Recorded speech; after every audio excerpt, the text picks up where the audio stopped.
সবাইকে স্বাগত জানাচ্ছি আমাদের আজকের আলোচনার বিষয় সূর্যমুখী চাষ পদ্ধতি। আজ এই ভিডিওতে আমি সূর্যমুখী চাষের যাবতীয় তথ্য, আর পরিচর্যা, রোগ এবং পোকামাকড় দমন ইত্যাদি বিষয়ে আলোচনা করব। প্রথমে আমরা সূর্যমুখীর গুরুত্ব সম্পর্কে একটু জেনে নেই। কেন সূর্যমুখী আমরা চাষ করব? সূর্যমুখী প্রধানত ফুল এবং তেল উৎপাদনের জন্য চাষ করা হয় বা ব্যবহার করা হয়। বিশ্বের চতুর্থ স্থান অধিকারী তেল ফসল। সারা বিশ্বে যত তেল জাতীয় ফসল চাষ করা হয় বা উৎপাদন করা হয় তার মধ্যে সূর্যমুখীর অবস্থান হলো চতুর্থ। এবং এর বীজের তেলের পরিমাণ 40 থেকে 44%। অর্থাৎ আমরা যদি 100 কেজি বীজ নিষ্কাশন করি তেলের জন্য, তাহলে প্রায় 40 থেকে 44 কেজি তেল পাবো। বা আমরা সাধারণ অর্থে বলতে পারি যে প্রায় 2.5 কেজি বীজ থেকে 1 কেজি তেল পাবো। সূর্যমুখীর তেল স্বাস্থ্যকর এবং এতে কোলেস্টেরল পরিমাণ খুবই কম থাকে। এটি শিল্পের কাঁচামাল, অর্থাৎ মিল ফ্যাক্টরিতে সূর্যমুখী বীজ থেকে তেল উৎপাদন করা হয়। পশুখাদ্য সূর্যমুখী যখন আগাছা হিসাবে দমন করা হয় সেখান থেকে, অথবা এই যে খৈল উৎপাদন করা হয় এই খৈল থেকে, খৈলগুলো এগুলো পশুর খাদ্য হিসেবে ব্যবহার করা যায়। তারপরে জ্বালানি সূর্যমুখী গাছের বিভিন্ন অংশ যখন ফসল কেটে আনা হয় তখন আমরা সূর্যমুখীর যে বীজগুলো আলাদা করি, আর বাকি অংশ পুরাটাই জ্বালানি হিসেবে ব্যবহার করা যায় রান্নার কাজে। জৈব সার সূর্যমুখী তেল নিষ্কাশন করার পরে যে খোল থাকে এটি জৈব সার হিসাবে জমিতে ব্যবহার করা যায়। জলবায়ু, কেমন জলবায়ু দরকার? সূর্যমুখী সাধারণত আলোক নিরপেক্ষ ফসল। আলোক নিরপেক্ষ হলো যে এটি কোনো নির্দিষ্ট মৌসুমে উৎপাদন করা যাবে তা নয়, এটি সারা বছরই উৎপাদন করা যাবে বা চাষ করা যাবে, সেটি হলো আলোক নিরপেক্ষ। এবং তাপমাত্রার প্রভাব কম, অর্থাৎ খুব গরমেও যে করা যাবে না তাও না, অর্থাৎ গরম বা শীত উভয় অবস্থাতেই সূর্যমুখী চাষ করা যাবে। মাটি, কেমন মাটি প্রয়োজন? সূর্যমুখী জলাবদ্ধতা সহ্য করতে পারে না, অর্থাৎ যে জমিতে পানি জমে থাকবে সেই জমিতে সূর্যমুখী চাষ করা যাবে না। সেই জমি ছাড়া আমরা একটু উঁচু নিষ্কাশনযোগ্য সেই সকল জমিতে চাষ করব। এবং এটি সব মাটিতেই চাষ করা যায়, তবে দোআঁশ মাটি হলো সবচেয়ে ভালো। যে কোনো ফসল চাষের জন্য দোআঁশ মাটি ভালো। উন্নত জাত, সূর্যমুখী চাষের বেশ কিছু জাত আছে। আমাদের দেশে সাধারণত দুইটি জাত চাষ করা হয়, একটা হলো কিরণী বা DS1, আর একটি হলো বাড়ি বাড়ি সূর্যমুখী দুই। এই দুটি হলো উন্নত জাত। বপন সময়, কখন আমরা বীজ বপন করব? আমি আগেই বলেছি সারা বছরই করা যায়, তবে আমাদের দেশে ফসল চাষের জন্য তিনটি মৌসুম: রবি মৌসুম, খরিফ 1, খরিফ 2। রবি মৌসুমের জন্য আমরা নভেম্বর মাসের মাঝামাঝি থেকে ডিসেম্বর মাসের মাঝামাঝি পর্যন্ত বীজ বপন করতে পারবো। খরিফ আহ খরিফ 1 মৌসুমে জন্য মধ্য এপ্রিল থেকে মধ্য মে, অর্থাৎ এপ্রিল মাসের মাঝামাঝি থেকে মে মাসের মাঝামাঝি। এবং খরিফ 2 মৌসুমের জন্য আগস্ট মাসের মাঝামাঝি থেকে সেপ্টেম্বর মাসের মাঝামাঝি পর্যন্ত আমরা বীজ বপন করতে পারবো। বীজের হার, অর্থাৎ প্রতি শতক বা প্রতি হেক্টরে কি পরিমাণ বীজ লাগবে। সারিতে বপন করলে প্রতি হেক্টরে 8 থেকে 10 কেজি বীজ লাগবে। হেক্টর, হেক্টর মানে হলো প্রায় 250 শতকে, 250 শতকে 1 হেক্টর।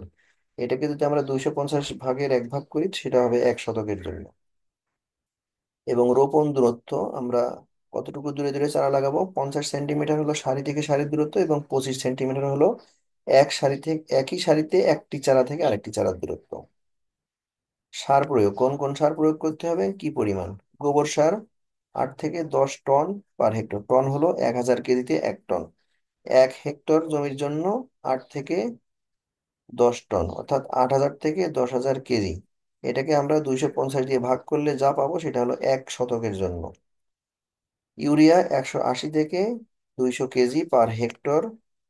টিএসপি 160 থেকে 180 কেজি পার হেক্টর। এমপি বা পটাশ সার 150 থেকে 170 কেজি পার হেক্টর। জিপসাম 150 থেকে 170 কেজি পার হেক্টর। জিঙ্ক সালফেট 8 থেকে 10 কেজি পার হেক্টর, খুব কম পরিমাণ লাগে জিঙ্ক সালফেট। এরপরে বোরিক অ্যাসিড 10 থেকে 12 কেজি পার হেক্টর। সার প্রয়োগ পদ্ধতি, আমরা কিভাবে সার প্রয়োগ করব? জমি তৈরির সময় ইউরিয়া সারের অর্ধেক, এবং বাকি সব সার আমরা জমি তৈরির সময়, চাষ দেওয়ার সময় জমিতে সমানভাবে ছিটিয়ে দিব। আর যে বাকি অর্ধেক ইউরিয়া থাকলো সেই ইউরিয়াকে দুই ভাগে ভাগ করব। দুই ভাগে ভাগ করে প্রথম কিস্তি দিব চারা লাগানোর 20 থেকে 25 দিন পর একবার। আর এর দ্বিতীয় কিস্তি দিব 40 থেকে 45 দিন পর, অর্থাৎ তখন গাছে ফুল ফোটা শুরু হবে, ঠিক তার আগে দিতে হবে। সেচ সেচ সাধারণত জমিতে যদি পানির অভাব হয় বা বৃষ্টি না হয় তখনই সেচ দিতে হয়। তবে কয়েকটি সময় আমরা তিনটি সময় সময় আছে সূর্যমুখীর জন্য। এই সময়ে সেচ না দিলে ফসলের ফলন কমে যাবে, কিন্তু যদি বৃষ্টি হয় তাহলে দেয়া লাগবে না। 1 নম্বর হলো বীজ বপনের 30 দিন পর, অর্থাৎ ফুল ফোটার আগে একবার দিতে হবে। এর 20 দিন পরে প্রথমবার সেচ দেওয়ার তার 20 দিন পরে যখন পুষ্প স্তবক তৈরি হবে তখন একবার দিব। এর 20 দিন পরে আর একবার দেবো যখন এর বীজটা আস্তে আস্তে পুষ্ট হওয়া শুরু হবে সেই সময়। আগাছা দমন, সূর্যমুখীর জমিতে অনেক ধরনের আগাছা হতে পারে। আমরা এরকম কোদাল নিড়ানি বা বিভিন্ন আগাছা দমনের যন্ত্র আছে সেইগুলো দিয়ে আগাছা দমন করতে পারি। তবে ইদানিংকালে কৃষকেরা আগাছা নাশক এক ধরনের কেমিক্যাল ব্যবহার করে থাকে, তবে এটা না করাই ভালো, এটা পরিবেশের জন্য ক্ষতিকর। চারা পাতলাকরণ, কোথাও যদি চারা খুব ঘন ঘন গজায় সেখান থেকে কয়েকটি চারা তুলে পাতলা করে দিতে হবে, তাহলে যে চারাটি থাকবে সেটি অনেক স্বাস্থ্যবান হবে। ঠিক তেমনই পাতলা করার সময় আবার দেখবো কোথাও কোথাও চারা গজায়নি, তো যেখানে চারা গজায়নি সেই জায়গাতে ওই পাতলাকরণ করার সময় কিছু চারা তুলে এনে এই জায়গাটায় লাগিয়ে দিতে হবে, এটা হলো শূন্য স্থান পূরণ। মাটি আলগাকরণ, মাটি আলগাকরণ হলো মাটি যদি শক্ত হয়ে যায় উপরিভাগ সেচ দেওয়ার পরবর্তীতে এটা হতে পারে, তখন আমরা কুপিয়ে মাটিটা আলগা করে দিব। তাহলে মাটি আলগা করলে মাটিতে বায়ু চলাচল করে এবং শিকড়ের বৃদ্ধিটা ভালো হয়, ফলে গাছের ফলন ভালো হয়, গাছও ভালো হয়, স্বাস্থ্যবান হয়।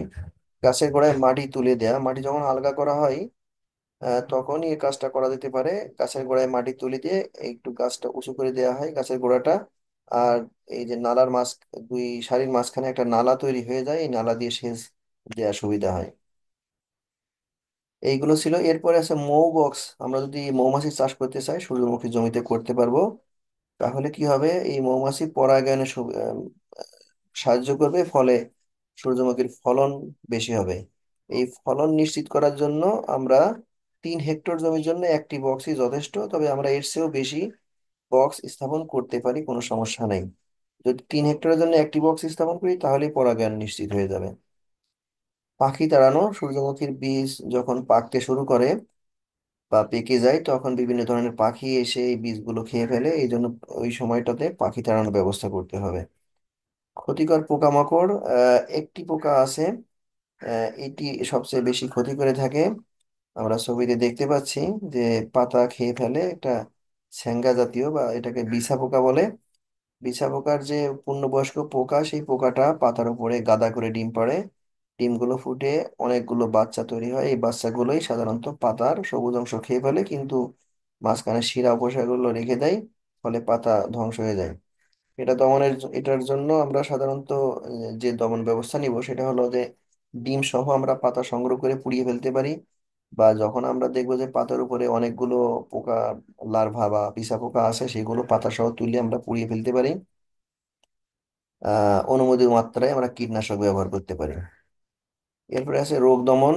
রোগের মধ্যে আছে দুইটি রোগ নিয়ে আলোচনা করব, পাতা ঝলসানো রোগ এবং শিকড় পচা, এটাকে গোড়া পচা বা ঢলে পড়া, ঢলে পড়া লেখা আছে, ঢলে পড়া হবে, ঢলে পড়া রোগ। তো আমরা প্রথমে পাতা ঝলসানো রোগ দেখবো, বা এটাকে লিফ ব্লাইট বলে।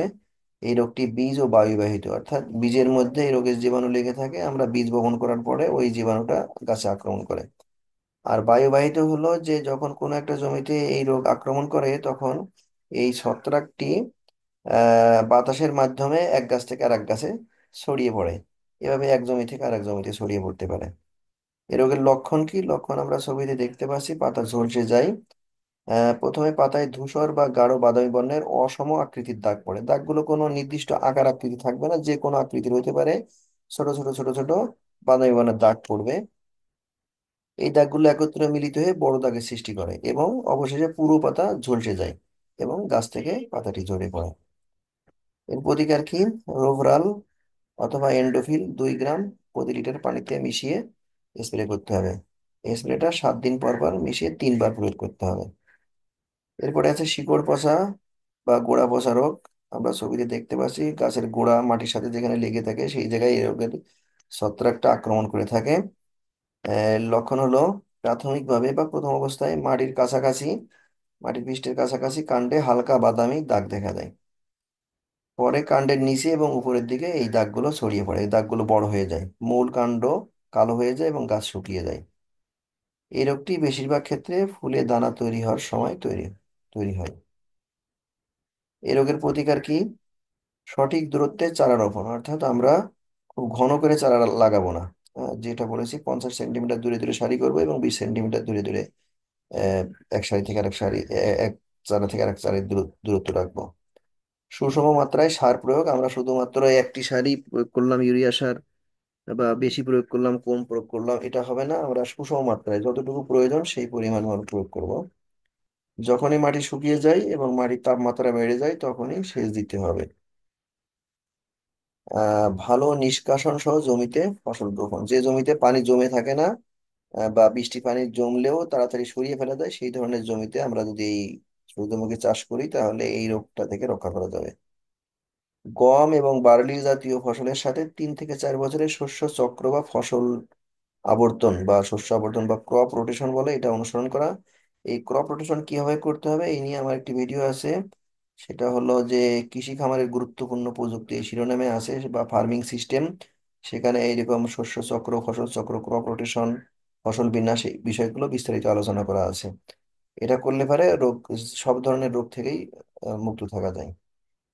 আর বীজ শোধন, বীজ বপন করার আগে 1 কেজি বীজের জন্য ট্রাইকোডার্মা ভিরিডি এটা 4 গ্রাম, অথবা ব্যাবিস্টিন 2 গ্রাম, অথবা থিরাম 3 গ্রাম মিশিয়ে তারপরে বীজ শোধন করে বীজ বপন করতে হবে। তাহলে বীজের মধ্যে যে রোগের জীবাণু থাকবে সেই জীবাণুগুলো মারা যাবে।